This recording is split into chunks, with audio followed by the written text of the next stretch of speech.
It's Monday, we've got another busy week, and like many of the weeks here, there's lots of reasons to be thankful and to celebrate this week. Now, Tuesday is a particularly special day because it's a milestone for Frey. She arrived at Greenbank with her mum Sarah when she was just 18 months old, and on Tuesday she celebrates her 18th birthday. She's such an integral part of what goes on here.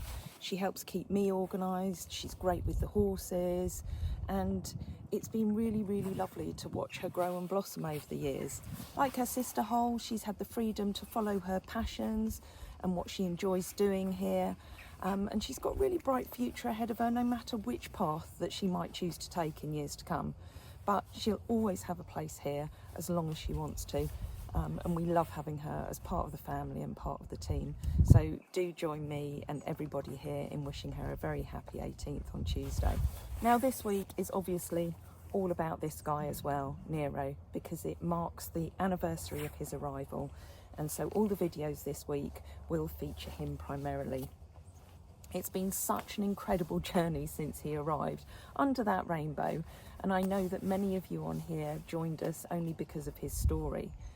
And I think just as he's grateful to us for stepping in and saving him from going over that rainbow bridge too early, we're hugely grateful to him for bringing a whole new community of animal lovers into our lives. People who share our values, our vision, and how horses should be respected and treated. Well, all animals. I've done a bit of groundwork with Nero ahead of his trip up to Mel's on Thursday, when he's going to be having his first groundwork session with her. You know, I'd love to be doing this every day, but, you know, with 15 of them, plus the 2 little ones to look after, it doesn't always happen. But I hope you're all going to join me in not only celebrating Frey's 18th birthday, but celebrating this gorgeous young man and his road to recovery.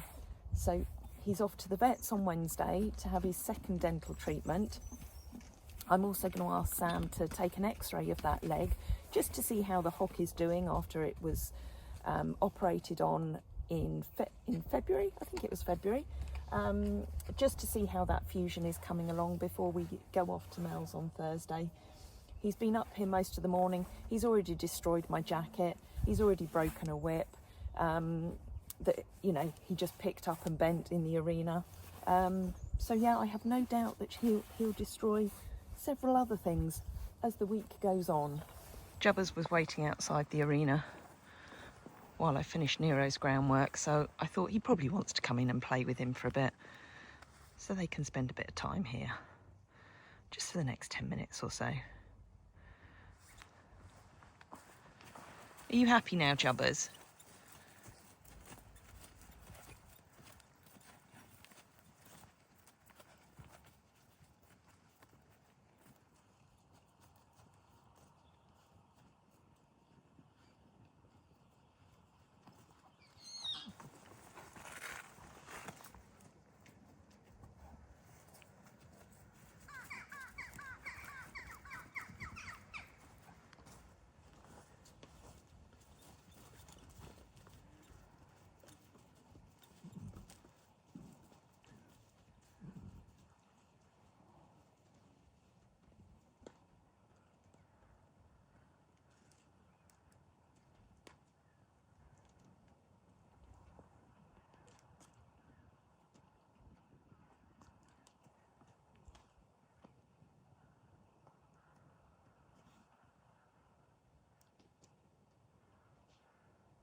We're having a bit of a beard trim up as well before Thursday because he can't go there with 6 o'clock shadow.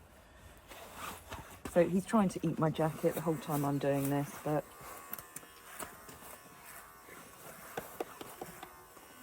can you not eat my belt? Thank you, you've just undone it. No, don't chew on the buckle because it breaks it and then it doesn't do up. Up here. Come on. There we go. See, that's nice. It's like a little massage, isn't it?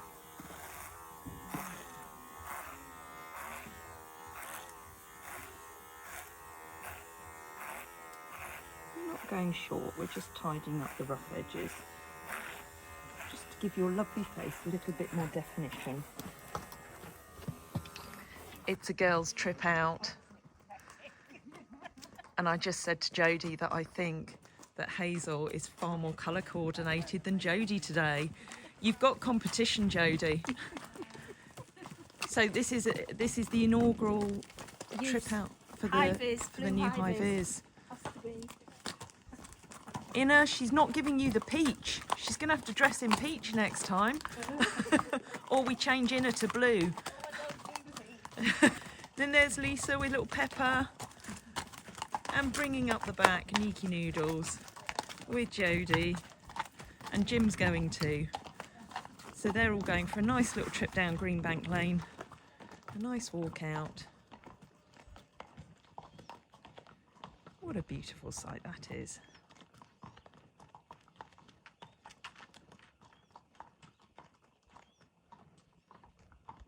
And that's Michael's car down there. He's busy on the Hoytzer and Jubba's house, of course.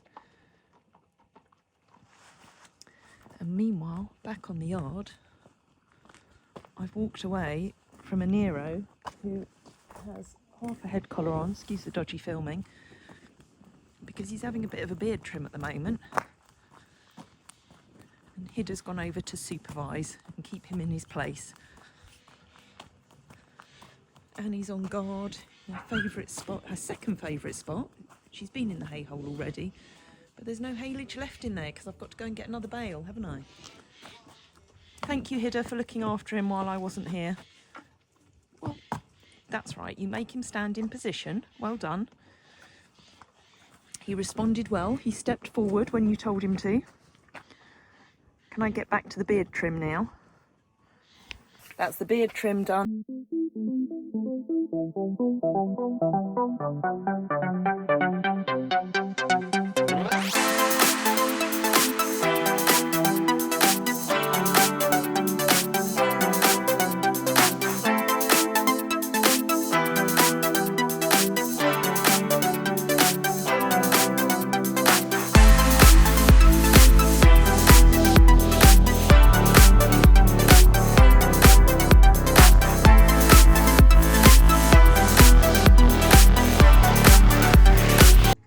Here's the gorgeous little spesh. We've just had a lovely session in the arena. Did some poles, did a little bit of the clock, did a little bit of quarters in. She's such a sweetheart, aren't you? So smart, aren't you, eh? You thoroughly enjoy your little sessions, don't you? They just don't come often enough, do they, eh? Not often enough. Do you want to take the rope now? You're going to lead me out of here. Come on then. Let's go back down to the yard. Last one of the day to do a bit of groundwork. Angel Eyes, Hunnis. He just did some stretching in the arena. A few exercises. He's fine in walk, but in trot, that hock and that OCD that he's got does make him quite uneven. So we just do lots of straight line work with him, just to help keep him a little bit in shape. But he's got another one of his biggest fans coming to visit him this week.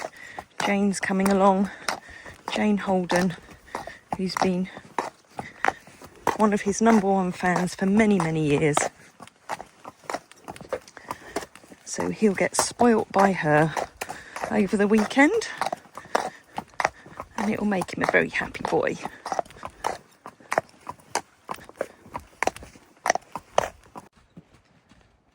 I think Nero was keen to see Hunnis back. He's usually bullying him.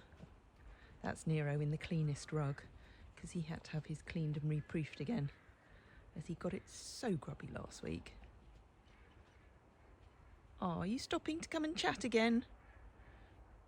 You're just very happy because you know this week is all about you. And he says life in general should just always be about me. Shouldn't it, Nero?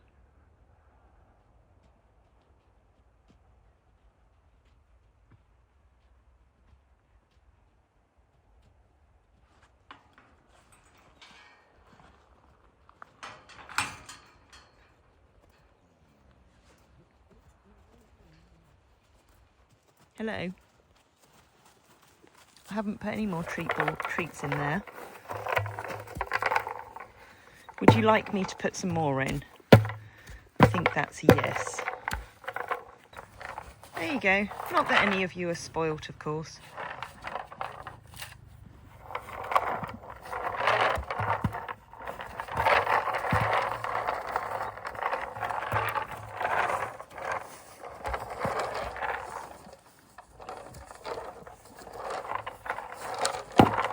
Are you going to kick it like a football?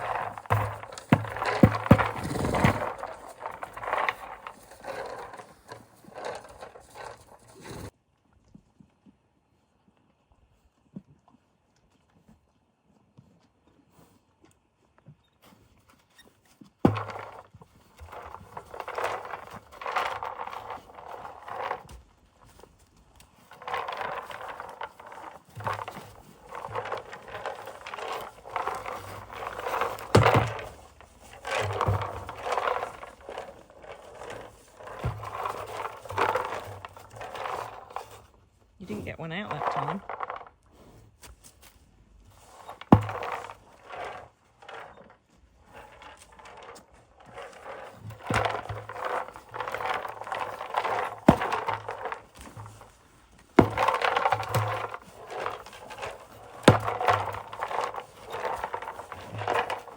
There you go, you got one that time. Well done. Somebody did ask about them eating the stones, but horses have incredibly versatile tongues, and they have the ability to separate whatever it is that goes in their mouth. I've seen them do it with grasses for years. They can, out of a mouthful of grass, they can, with their tongues, separate out the bits that they don't want to eat and spit it out of their mouths. So when he picks up a treat off the floor, if he picks up some stones as well, then he's most likely to use his tongue to actually spit them back out again. Never underestimate how smart they are. Although you weren't very smart with turning that over because you turned it the wrong way. Says I'll get it in a minute.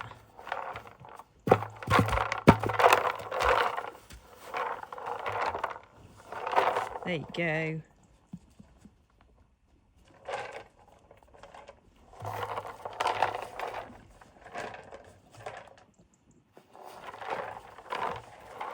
Sneak up behind people.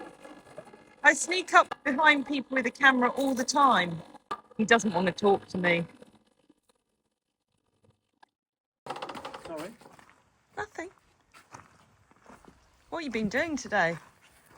Look at that for progress. We're nearly there. I'd say one more day I should be to the, well, that's to the top now, look. So where the lintels are? Well, and there's a wall. Check me out. I know it's a lintel. You see, I do know something. See the square stuff, the wood, that's wall plate. And if you look around the corner, there's straps on there. Hold on. Oh, okay. To stop Hurricane Milton blowing it off. So, hold on, what do you call the bit of wood? Wall plate. And those things are wall plate straps. You've got to have plenty of those on because they'll be pinned in the wall and it stops the roof flying off. They'll be fixed into the wall. Yeah. And then the stonework will cover those, obviously. So that piece of wood can't lift up in the air because it goes over the top like that. So that will stop the roof from coming off. I mean, every house in Britain has those on these days and has for the last 20, 30 years. Yeah. And then there'll be another wall plate on the top of that wall. Yeah. And then a beam there and a beam there, and then the roof will come straight down. Yeah. Looks fabulous. That'll be nice, isn't it? Junky's gonna love it. Oh, he is. And Hoyt. As is. And Hoyt's are well done. So tell me what that piece of polystyrene is. That damp course is to stop damp coming up here. And there's another piece that goes in there and up there. See there? Yeah. It's 6 inches wide because these are 4 inches wide, and otherwise the damp would travel across from here to here. And the polystyrene is to stop, it's for cold bridging, so that cold can't get across there because it's got that in between. And every house again has that to stop cold bridging. Because if you were So to always have a block right through there, that's cold and that's cold. And then the door should be here, so that nothing can get across, but your door's going to be here, but that doesn't matter. Why do you have the polystyrene bit there, but you've got the normal insulation? It's all polystyrene. Oh, it's just that it's a different colour. Yeah, it's just, that's Kingspan, that polystyrene. It doesn't matter what it is. For the laughter, thank you for